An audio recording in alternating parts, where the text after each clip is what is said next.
We have to be very careful about how we interpret what we read, especially the Bible. And I'll tell you why. When I research these secret societies, and I research the Bible, and by the way, I'm a Christian, so if you're a Christian, don't think I'm knocking your religion. I'm not. I'm just telling you what I've found. I have found that at the very heart and core of all these secret societies lurks the Cabalah. The Cabalah is the ancient Jewish mysticism. It is a method of encoding information through a system of mathematics and numbers. It is some of the most ancient knowledge that man has ever possessed and has been kept secret and given only to those who have proven themselves worthy through the process of initiation. Nobody knows where it comes from. I can tell you this, it was there long before the Jews came along. The Jews just took it and preserved it, and they passed it down, and it's used by everybody. Because it's at the heart and core of the secret knowledge, the metaphysics, the real science that none of us know anything about. These people that belong to the secret societies never dared to write down in any language what they knew, what it was that they were guarding, because then someone could steal it and then the secret would be out. So they devised secret systems of encoding the secrets of the ages, the knowledge, the hidden knowledge, the occult. Now, occult doesn't mean evil. It doesn't mean the devil. It doesn't mean Satan. Occult means hidden. It means hidden. That's all it means. So they took this knowledge and they made it occult through a system of encoding, encryption, one of which is mathematics, numbers. Another is architecture. Everybody wonder, why do they have a fraternal organization called the Freemasons? Aren't those the guys that build walls?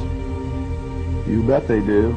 And every wall they build contains the secrets that have been kept and maintained throughout the ages, and it's encoded in the architecture and in the measurements of the buildings and in the mathematical formulas used to derive the geometry, the shape, the length and breadth and height of rooms. All encoded there. We're not supposed to be up here. Looking at that. I just wanted to know. Well, you're old enough, I suppose. You should know the story. What was the secret? A treasure. A treasure beyond all imagining. A treasure that had been fought over for centuries by tyrants, pharaohs, emperors, warlords. And every time it changed hands, it grew larger. And then suddenly, it vanished. It didn't reappear for more than 1,000 years, when knights from the First Crusade discovered secret vaults beneath the Temple of Solomon. You see, the knights who found the vaults believed that the treasure was too great for any one man, not even a king. They brought the treasure back to Europe and took the name, the Knights Templar. Over the next century, they smuggled it out of Europe. They formed a new brotherhood called the Freemasons in honor of the builders of the Great Temple. They devised a series of clues and maps to its location. Over time, the clues were lost or forgotten until only one remained. The Freemasons, among our founding fathers, left us clues like these. The unfinished pyramid, the all-seeing eye, symbols of the Knights Templar, guardians of the treasure. They're speaking to us through these. You mean laughing at us? You know what that dollar represents? The entire Gates family fortune. 6 generations of fools, chasing after fool's gold. It's not about the money, Patrick. It's never been about the money. Tudo começou há mais de 1000 anos, quando o rei da França conquistou a cidade santa de Jerusalém. Essa cruzada foi uma das maiores da história. Na verdade, foi orquestrada por uma sociedade secreta, o Priorado de Sião e os Cavaleiros Templários. Mas os Templários foram criados para proteger a Terra Santa. Era um disfarce. A invasão seria para encontrar um artefato, perdido desde a época de Cristo. Um artefato pelo qual a igreja mataria para conseguir. E eles encontraram esse tesouro? Digamos o seguinte. Um dia os Templários pararam de procurar. Abandonaram a Terra Santa e foram direto para Roma. Se chantagearam o Papa ou se a igreja comprou o silêncio deles, ninguém sabe. Mas o fato é que o Papa declarou que os Cavaleiros Templários tinham poder ilimitado. Por volta de 1300, os Templários eram muito poderosos, uma grande ameaça. Então o Vaticano emitiu ordens secretas para serem abertas simultaneamente em toda a Europa. O Papa declarava que os Cavaleiros Templários eram adoradores do demônio e que Deus o incumbira de limpar a terra desses hereges. Os Templários foram praticamente exterminados. O dia era 13 de outubro de 1307, uma sexta-feira. Sexta-feira 13. O Papa mandou tropas para confiscar o tesouro do priorado, mas não encontrou nada.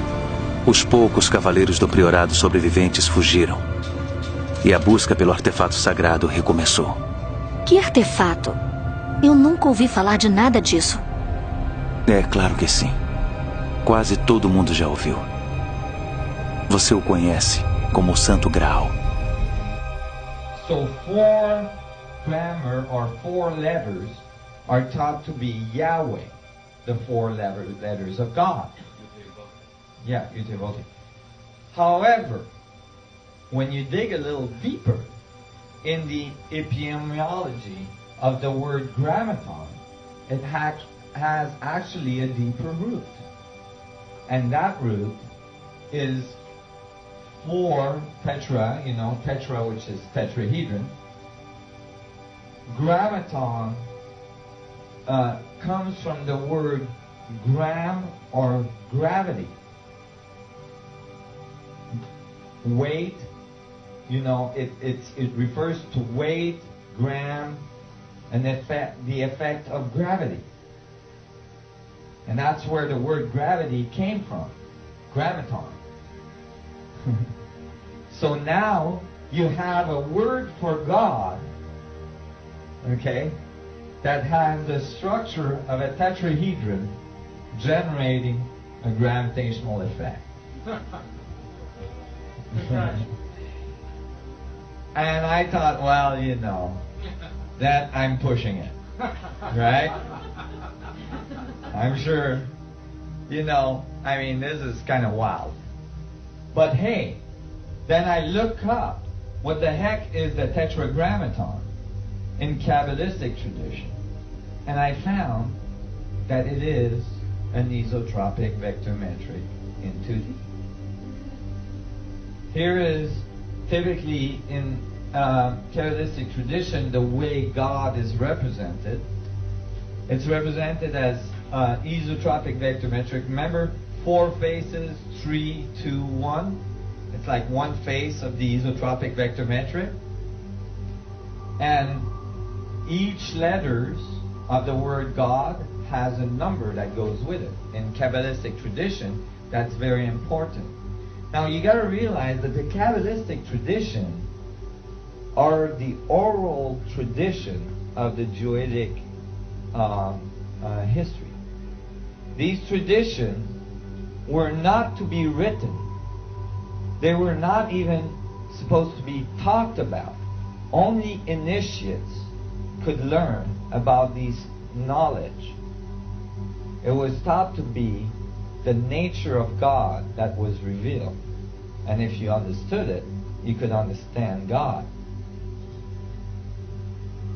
So I was thinking maybe the Kabbalistic tradition is the explanation of what the power source inside that box is. That bright object. Go ahead. I would also mention I'm a student of Cabalah. Yes.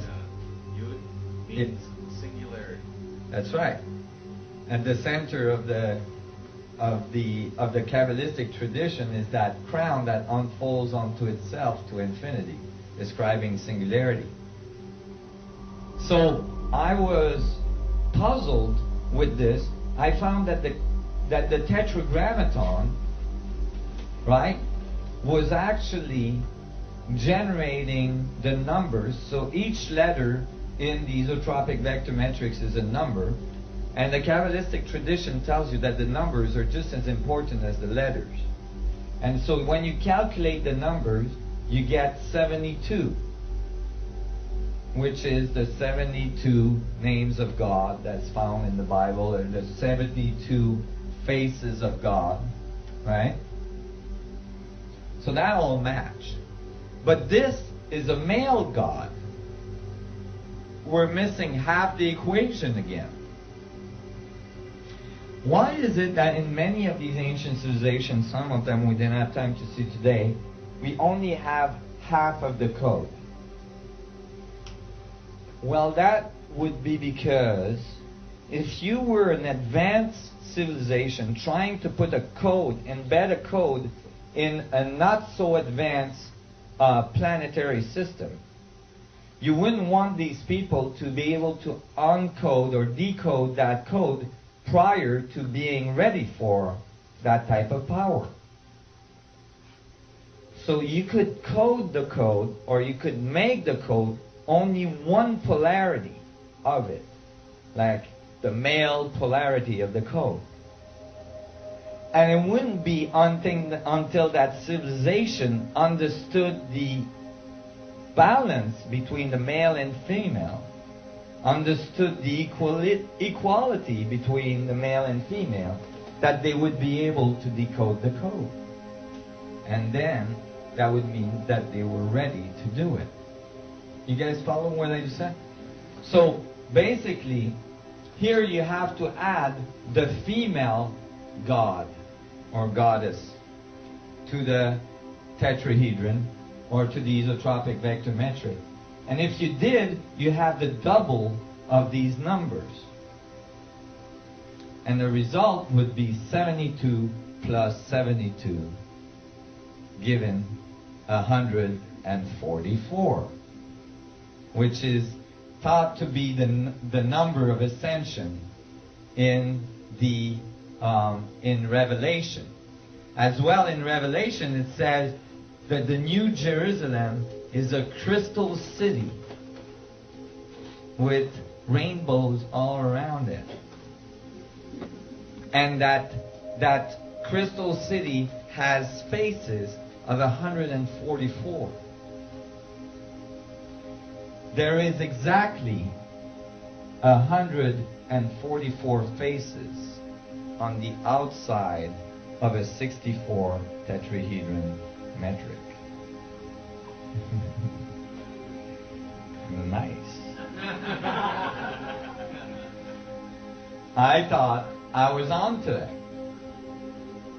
And so I kept on reading the Bible, and I got really interested now, you know. And I'm like, oh my God, this is all about the technology. This is all about Atlantis.